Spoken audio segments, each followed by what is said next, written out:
In this video, I'm going to show you how to insert a Google document into your website. The first thing you want to do is log into your Google Docs account.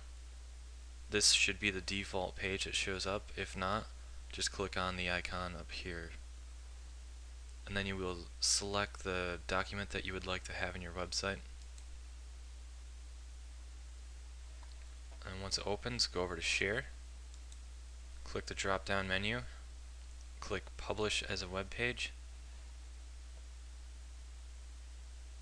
And this top feature here, if you have this checked, it automatically updates your document, I believe, every 5 minutes.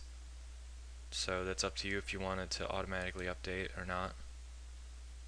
And then once you have that selected, there's a couple other things. This is just based on preference. So at least this one and this one is. This one you would have to select HTML. And then just copy the code here.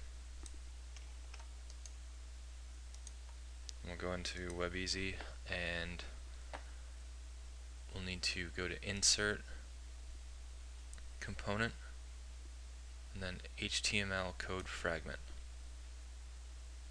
Then we'll paste the code into this box, click OK, and then click on the workspace to insert it.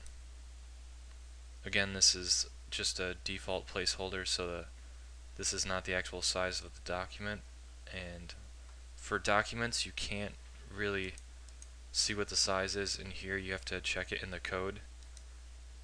So this particular document is 500 pixels wide by 300 high. So let's make sure this is in object mode. Go to Dimensions, double click, and type in the dimensions of the document. I believe that's what it was. Yeah, 500 by 300. And then just make sure that keep aspect ratio is unchecked and click OK.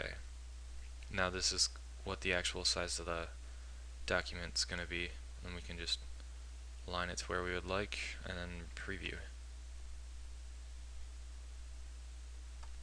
And there we go. Yep, so it'll automatically be updated every 5 minutes. So if you were to close this off, if you were to add some random info in there, it would automatically be updated over here within 5 minutes. And I think that pretty much covers everything involved with documents.